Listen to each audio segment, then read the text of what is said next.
Bonjour et bienvenue à l'émission Chrétien comme Christ. Aujourd'hui, nous allons voir que le Saint-Esprit habite en nous. Alors Christine, tu as un texte à nous lire de l'apôtre Paul dans 1 Corinthiens chapitre 3 et au verset 16.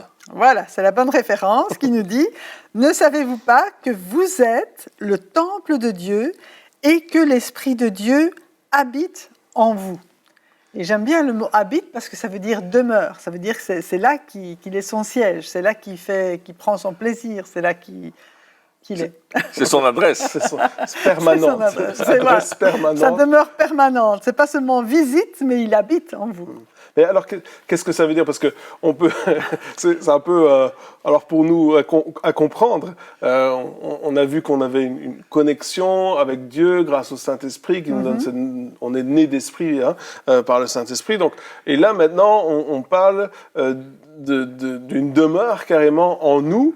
Alors, qu'est-ce que ça veut dire concrètement? Comment ça marche?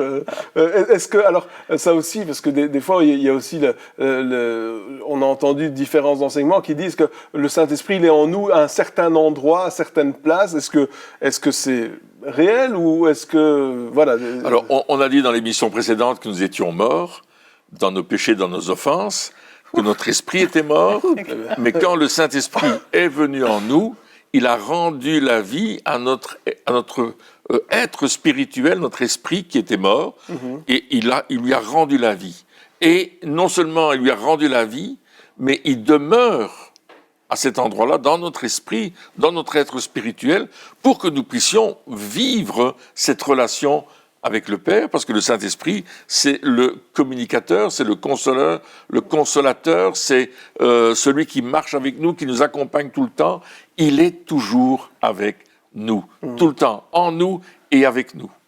Donc, est-ce que, alors, une autre question, donc, est-ce qu'il y a, alors, en nous, est-ce que ça veut dire qu'il y a un endroit physique? Je sais qu'il y en a qui parlent de dire que le Saint-Esprit est au niveau du ventre ou de l'estomac, ou est-ce que c'est juste une manière de voir les choses qui est... Disons que ce qui bouge le plus en nous, et quand on voit Jésus qui était ému, c'est clair que tout son être. Je ne pense pas qu'il y a un endroit particulier, bien que quand on est pris dans nos émotions, quand on est pris ému de compassion, ça se passe effectivement plus à ce niveau-là que dans notre tête. D'accord. Donc je crois que si on devait, et je ne dis pas qu'il faut... Non, mais c'est important à savoir, parce qu'on peut se poser des questions. Ouais. Mais en nous, c'est dans le plus profond de notre être, qu'on le situe où on veut, mais c'est dans le plus profond de notre être, et c'est pas spécialement dans notre tête. Ouais. Par contre, il fait venir sa volonté dans notre tête. Mais c'est un peu comme l'étape... Tu parles de notre intelligence. Notre intelligence, oui, de nos pensées, etc. Donc, en fait, il faut se dire, parce que c'est ça que nous, dans notre façon de voir les choses, on est très physique. C'est-à-dire que s'il est en nous, alors forcément, ça doit vouloir dire qu'il est quelque part là, en nous, comme nos os sont en nous. Et on voit ça très physiquement. Alors que finalement, nous sommes esprit. Oui. Et l'esprit, ça veut dire que nous sommes aussi dématérialisés. Il n'y a pas de matière. Un être spirituel. On est un être spirituel, donc il n'y a pas de matière du tout.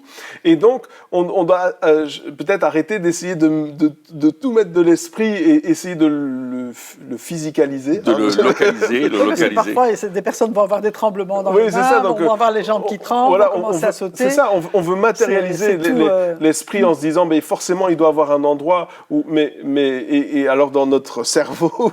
mais alors que, non, en fait, ce qu'on doit réaliser plutôt, c'est qu'il y a cette partie de nous, de notre être, qui est esprit également. Esprit et qui va influencer notre corps. Et qui va, bien sûr, ça influence notre corps, ça influence nos pensées, ça influence notre âme, etc. Exactement. Mais c'est cette partie qui est esprit, et c'est comme ça qu'on peut dire que nous sommes assis avec Christ dans les lieux célestes. Parce que, alors... physiquement, nous ne le sommes pas. Soyons clairs, on n'est pas ici et là-bas physiquement en même temps, mais par contre, notre esprit l'est. Et donc, à ce moment-là, voilà, je pense que si on doit réaliser que nous sommes esprit, avant de réaliser que le Saint-Esprit vit en nous, on doit d'abord réaliser un peu davantage que nous sommes aussi esprit. C'est peut-être un peu ça qui va nous aider à peut-être comprendre, mais finalement, la compréhension, c'est pas le plus important. Le plus important, c'est de vivre et de voir comment ça fonctionne. Oui, et notre relation avec Dieu va être possible à travers la personne du Saint-Esprit, puisque la Bible dit que quand on prie, par exemple, et qu'on on sait plus qu'on doit prier, alors le Saint-Esprit prie en nous par des soupirs inexprimables.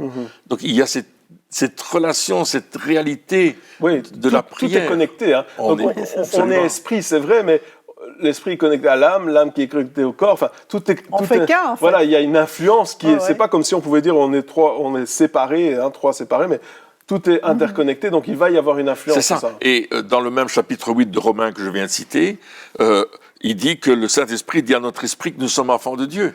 Donc il y a des révélations que le Saint-Esprit qui habite en nous va nous donner. Et plus j'aurai cette relation avec le Saint-Esprit, plus j'aurai des révélations de qui je suis, de ce que la Bible dit que je suis, et de ce que je peux faire avec l'aide du Saint-Esprit. Quelle est l'œuvre que je vais accomplir parce que le Saint-Esprit habite en moi. Ce ne sera pas moi qui vais faire l'œuvre, c'est le Saint-Esprit qui va m'inspirer ce que je dois faire. Pas moi qui choisis en disant, je vais faire ça, puis je ferai peut-être bien ça. Non, le Saint-Esprit m'inspire, me dit, tu vois, là, il faut que tu agisses comme ça. Et il va nous donner le moyen de le faire. Oui. Notre capacité vient de lui. Et quand on va habiter dans une maison, hein, si on achète une maison et qu'on va habiter dans... Parce que c'est un petit peu ça l'image, hein, c'est l'image de quelqu'un qui vient et qui vient habiter dans une maison. Et si on il devient propriétaire. Il devient propriétaire. Et donc, si on achète une maison et qu'on va habiter dans cette maison, eh bien, s'il y a des travaux à faire, on va les faire. Si la maison est sale, on va la nettoyer. Et on va l'aménager convenablement. Et ça aussi, c'est l'œuvre du Saint-Esprit en nous, c'est ça. Hein? Oui, donc, tout à fait. Je pense qu'on peut tous dire que le Saint-Esprit a du boulot. Chez chacun d'entre nous, il y a beaucoup de travail. Ouais. Et c'est un petit peu, il dit, vous êtes le temple de Dieu, et quand on voit le temple tel qu'il existait à Jérusalem, il fallait l'entretenir, il fallait aussi le nettoyer, il fallait nettoyer les lampes tout le temps. Et contrairement à une maison, un temple, c'est consacré à Dieu. Ouais. C'est-à-dire qu'une maison... N'importe qui peut venir, je veux dire, voilà, il n'y a pas de consécration. Mais un temple ne sert que pour Dieu. Pour une seule chose, n'a qu'un seul objectif. Le seul travail de cette habitation est de servir la présence de Dieu. Oui, exactement. Et tout est saint dans le temple.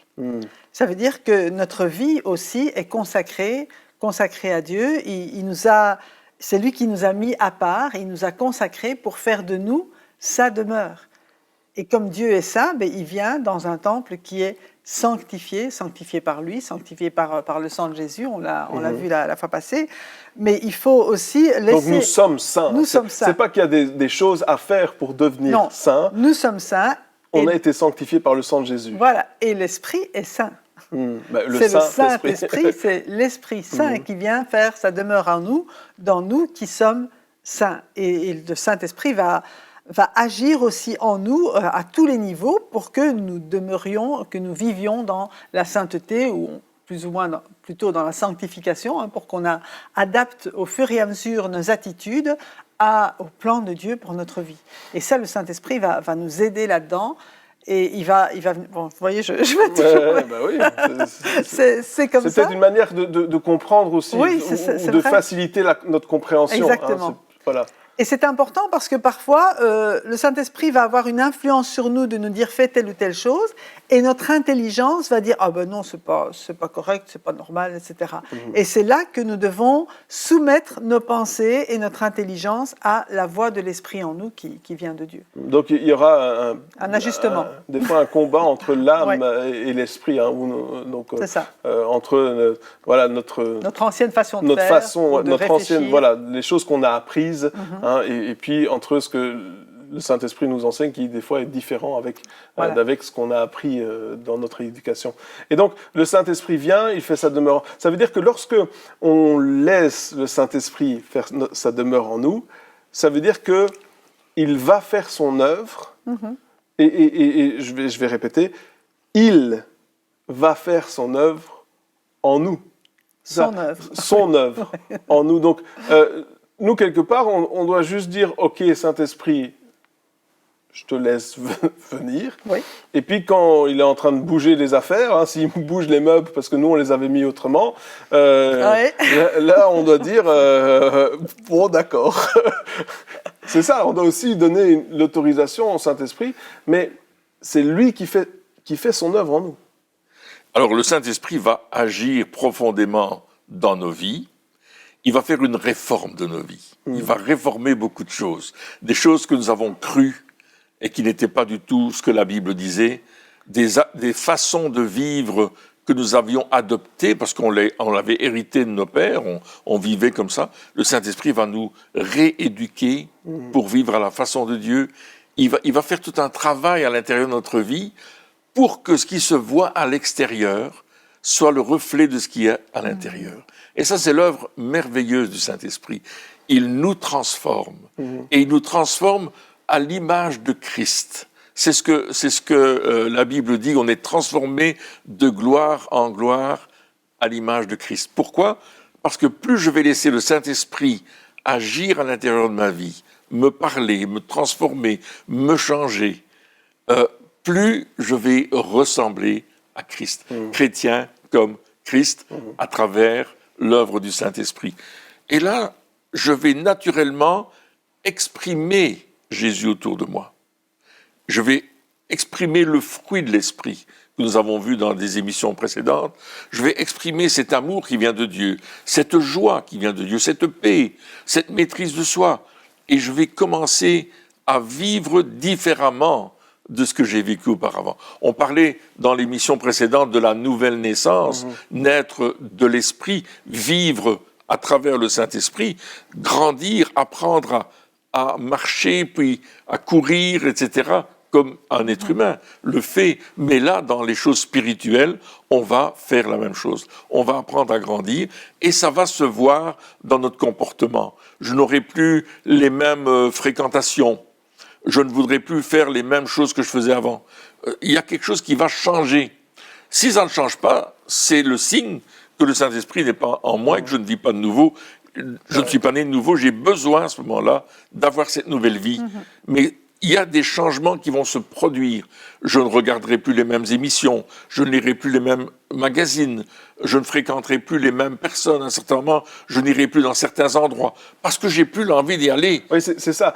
Ici, on n'est pas en train de parler de essayer de se forcer à faire certaines pas du tout, on se force ou à pas. ne plus faire d'autres choses. Parce que, et c'est là que c'est important de mettre l'accent sur le fait qu'on ne parle pas ici de notre œuvre. Parce que souvent, on pense que le changement doit venir de nous-mêmes. Ouais. Un peu comme un régime, par exemple, où le changement, le régime ne fonctionne que si nous faisons tout le travail, si on fait énormément d'efforts. Alors que ici, c'est pas du tout le cas. Avec l'œuvre du Saint-Esprit, finalement, c'est lui qui travaille en nous, et nous, notre seule responsabilité ou notre seule œuvre, je sais pas comment on peut dire ça, c'est de dire, OK. Finalement, c'est de dire ou de faire ce qu'il nous demande de faire. C'est-à-dire que quand on a une conviction qui vient et dit voilà, maintenant, il y a ça qui est en train de se faire, je te demande juste de faire. Et là, il y a une obéissance qui est là, mais ce n'est pas nous qui allons nous changer nous-mêmes. Nous n'allons pas nous changer nous-mêmes. Et c'est lui qui va le faire. c'est une obéissance, comme tu dis, c'est le Saint-Esprit qui, bien sûr, nous convainc. On a vu qu'il convainc de péché, mais là, dans des domaines particuliers de notre vie, il va nous convaincre que ce qu'on fait n'est pas juste. Et il va nous donner la force aussi. S'il y a des choses à abandonner, on va dire, mais moi, je ne peux pas abandonner, j'ai toujours vécu comme ça. Mais le Saint-Esprit, quand il demande quelque chose, bien, il donne la capacité. Ouais. Là aussi, et l'envie aussi de et changer. l'envie, le désir de lui obéir, parce qu'on sait que c'est le chemin de la vie. On a commencé une nouvelle vie, on sait que c'est ce chemin-là qui nous rend heureux. Et si on est à côté, je vais dire, ben, il y aura quelque chose qui n'ira pas dans notre vie. Mais ça ne va pas. C'est ça. Et une fois, j'avais entendu dans une prédication quelqu'un qui disait, c'était vraiment très intéressant parce que ça va contre la mentalité de notre œuvre, quelque part, de nos mérites. Il disait à un certain moment, donc il faisait prier un peu l'Assemblée en disant, Saint-Esprit, vas-y, fais ton œuvre, etc. Et puis il disait, que vous soyez prêts ou non, Il va le faire. il est en train de... C'est trop tard. que vous le méritiez ou pas, On le mérite il pas, est, de toute il est façon. déjà... Non, mais c'était... ouais. Parce que des fois, on est là, on se dit, ah oui, mais si je veux que le Faut que je Saint-Esprit prie plus agisse, fort. je dois prier plus fort, je dois être vraiment super spirituel, etc. Et lui, il était juste en train de dire, tu peux faire ce que tu veux, à partir de maintenant, il y a le Saint-Esprit qui a commencé son œuvre, et il va pas te lâcher. C'est vrai. Et c'est ça qui est extraordinaire C'est vrai. avec nous, c'est que des fois, on se dit, ah oui, mais pour que vraiment je vive la vie du Saint-Esprit, il faut faire ça, ça, ça, ça. Oui, c'est vrai, bien sûr, ça va aller plus vite quand on lui donne l'accès, mais en même temps, une fois qu'on lui a donné l'accès, au début, qu'on lui a dit ça, il a commencé et il veut. Il est très persévérant. Il est persévérant, il va trouver des trucs. Et on voit comme ça que même des personnes qui se sont peut-être éloignées de Dieu pendant X temps, hein, on parlait dans l'émission précédente du fait de proclamer la repentance, le pardon des péchés, eh bien c'est valable pour eux aussi, des personnes qui ont connu Dieu, qui se sont éloignées de lui. Et on voit que le Saint-Esprit, il continue, il persévère. Il y a ce cœur d'amour de Dieu qui est là et qui poursuit. Oui, il les ramène. Il les ramène. pour Et, ça, et cette œuvre de repentance, elle est là pour chacun finalement. C'est pas juste de dire « Ah, t'as eu ta chance, tu l'as pas saisie, c'est trop tard, c'est fini pour toi. » Non, c'est juste ce Dieu d'amour extraordinaire. Et le Saint-Esprit, il fait son œuvre. Et puis, on peut dire à quelqu'un « Oui, mais... Dieu te veut, etc. » Et puis lui, il dit « Ben, moi, je veux pas de Dieu. » Et ben, on peut lui dire « lui te veut. Voilà. C'est trop tard. » Il faut voir l'apôtre Paul. Hein. L'apôtre Ouais. Paul ne voulait pas de Jésus, mais à un certain moment, Jésus l'a arrêté. Il a fait ce qu'il fallait. C'est et le ça. Saint-Esprit l'a convaincu. Mais radicalement, quoi. C'est genre aveugle, Ouais. il perd tous ses repères, tous ses amis, tout d'un coup. Alors là, tu choisis quoi finalement Attends. Mais l'expérience que j'ai vécue, moi je lisais la Bible avant de devenir chrétien, avant de naître de nouveau. Je lisais la Bible. Mais T'allais à l'église. Oui, j'allais à l'église tous les dimanches, j'allais au temple protestant, je faisais tout ce que je devais faire dans ma religion protestante réformée. Mais le jour où j'ai rencontré Jésus d'une façon personnelle, lorsqu'il est venu me chercher, me dire « mais donne-moi ta vie » et que je l'ai fait, alors à ce moment-là, la Bible, je la dévorais. Et personne ne m'avait dit, lis ta Bible. Non, je la lisais plusieurs heures par jour, je la lisais, je la méditais, j'écrivais, etc. Et il y avait une soif en moi extraordinaire de connaître la révélation de la parole de Dieu, et le Saint-Esprit s'y est employé à le faire dans ma vie. Il ne fallait pas me dire, on va à la réunion d'études bibliques. J'y allais, j'aurais tout fait. Je me souviens, je revenais de l'école, j'étais encore étudiant, mais je rentrais pas à la maison, j'allais à l'étude biblique. J'allais à la réunion de prière, j'avais l'envie d'y aller parce que l'Esprit me disait vas-y. Ouais. Et j'ai vécu des expériences extraordinaires. Une fois qu'on était dans une réunion de prière, on intercédait, on était quelques personnes seulement, on intercédait et tout d'un coup, je me suis senti transporté au ciel. Je pouvais pas expliquer ce qui se passait. Je dis Seigneur, au secours, qu'est-ce qui se passe? Je suis sur ma chaise, mais je suis plus là. Et il y avait vraiment une expérience extraordinaire qui se passait. J'ai vécu des révélations du Saint-Esprit. Je commençais à donner des paroles de connaissance. Je savais pas ce que c'était. J'ai découvert en lisant la Bible que ça existait. Mais je voyais une personne et j'avais une révélation sur la personne. Et puis je dis, tiens, écoute, j'ai cette pensée. Est-ce que ça te dit quelque chose? Et les gens me disaient, oui, tout à fait. Justement, alors on priait dans ce sens-là. Il y avait le Saint-Esprit, à un certain moment, il va être en ébullition en toi. Ta vie va être en ébullition et il va te conduire parce qu'il habite en toi, il demeure en toi et il veut se manifester en toi. Et si tu lui laisses la place, waouh, la puissance de l'Esprit est en toi. C'est ça, c'est normal. Ça, c'est la vie d'un chrétien normal. Donc, si on voit le Saint-Esprit faire ce genre de choses, eh bien, il faut le laisser faire en se disant, c'est normal d'avoir envie d'aller à la réunion, c'est normal d'avoir envie de lire sa Bible, parce que des fois on dit, oh oui, mais des fois c'est difficile. Oui, bien sûr, on a des jours sans, comme tout le monde, mais il y a si dans notre être, il n'y a pas ce désir tous les jours de lire la Bible, de prendre du temps de prière et ce genre de choses, ça veut dire que quelque part, le Saint-Esprit n'est pas, on ne laisse pas la place au Saint-Esprit pour faire son travail. Et là, peut-être que il est un peu étouffé. Il est étouffé. C'est le moment de dire, OK, Saint-Esprit, à partir de maintenant, je veux te laisser faire. Et peut-être qu'il y a des gens qui se disent, ah oui, mais moi, j'ai connu ce feu, j'ai connu ce désir, mais là, aujourd'hui, ça fait déjà 5, 10 ans, peut-être 15 ans qu'il n'y a plus rien, que c'est mort. Eh bien, il n'est pas trop tard pour demander au Saint-Esprit de nouveau. Moi, je ne sais pas combien de fois dans ma vie, j'ai pas demandé pardon au Saint-Esprit de l'avoir laissé de côté. Et puis, ce qui est extraordinaire, c'est qu'à chaque fois, il revient. À chaque fois, il est là, il est fidèle, parce qu'il a envie. Oui.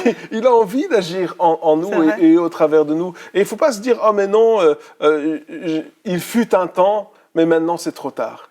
C'est pas trop tard. La Bible dit, tant qu'on peut dire aujourd'hui, c'est encore le temps. Moi, je dirais simplement, le Saint-Esprit habite en nous, mais parfois on le bâillonne.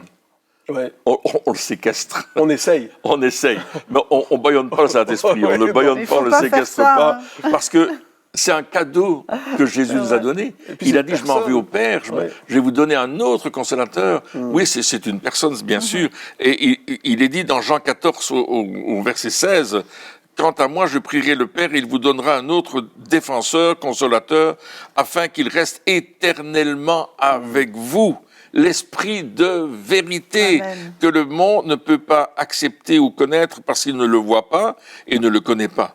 Mais vous le connaissez car il reste avec vous et il sera en vous. Et c'est une déclaration extraordinaire oui, et puis quand il dit, quand vous le connaissez, ça veut dire vous l'expérimentez. Absolument. Oui. C'est pas juste vous avez la connaissance que le Saint-Esprit est là, non. Non, c'est pas intellectuel, c'est une réalité c'est spirituelle. Intellectuel et spirituel. Et spirituel, et c'est quelque chose qu'on expérimente. Hein.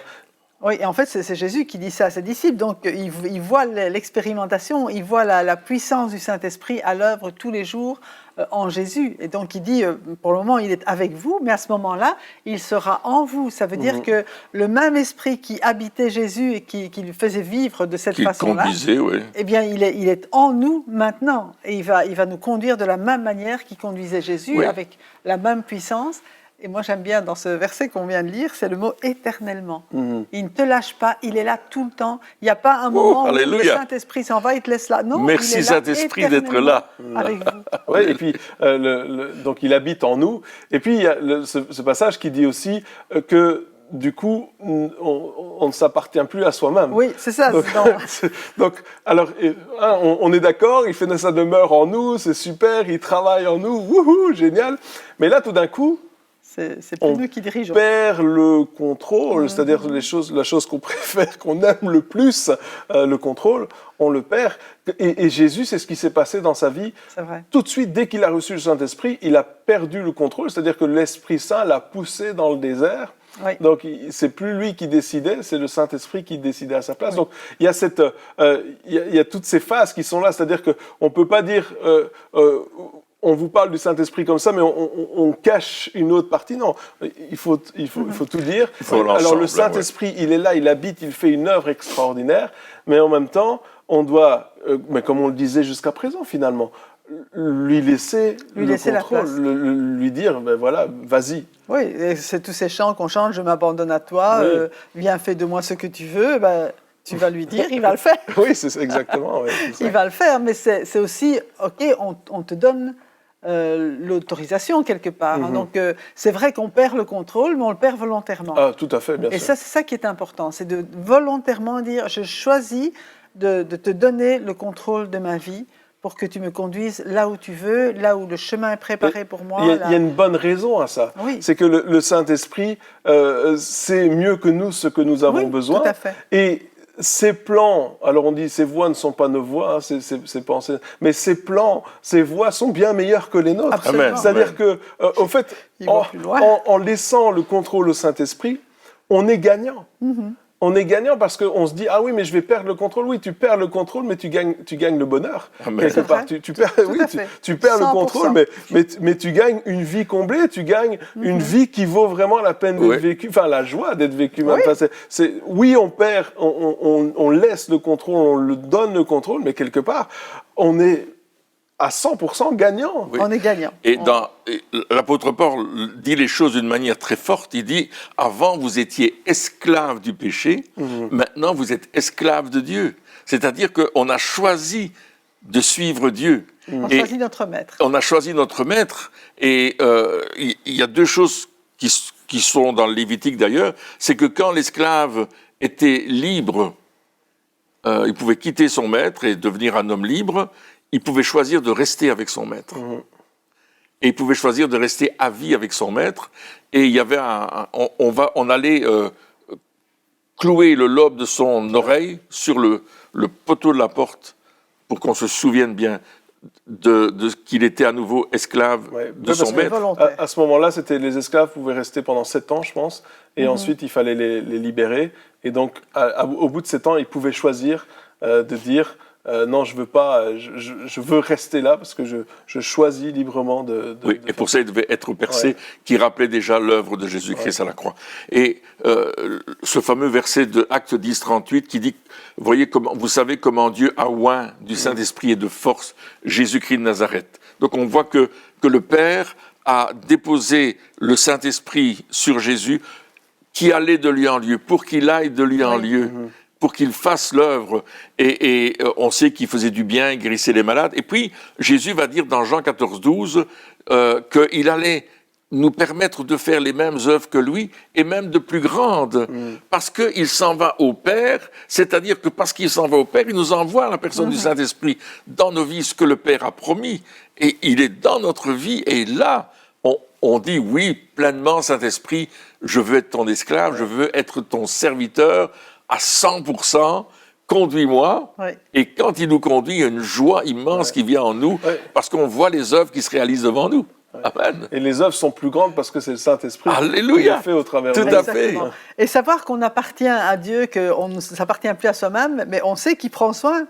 Oui, bien sûr. Il prend soin de ce qui lui appartient et il prend soin au maximum. Absolument. Et il est capable de prendre soin dans tous les détails de nos vies et de notre marche. Il pourvoit à tout ce dont nous avons besoin pour vivre et pour marcher avec lui parce que nous lui appartenons et qu'on est précieux pour lui. Oui, c'est ça. Et cette vie finalement où on appartient à Dieu, cette vie où on laisse le Saint-Esprit habiter en nous, de manière, pas juste de manière théorique, mais de manière pratique, c'est-à-dire qu'on laisse, on expérimente le Saint-Esprit encore et encore, jour après jour. C'est une vie, quelque part, qui est juste extraordinaire. Absolument. Je ne donnerai pas, je veux pas que, je veux dire, je regrette rien du tout parce que c'est tellement extraordinaire quand on laisse le Saint-Esprit et plus chaque jour. J'aimerais dire que c'est pas que ça s'arrête à un certain moment, oh ça y est, on est arrivé au bout du truc. Non, c'est juste à chaque fois qu'on pense qu'on est arrivé loin, on se dit mais le Saint-Esprit arrive et hey,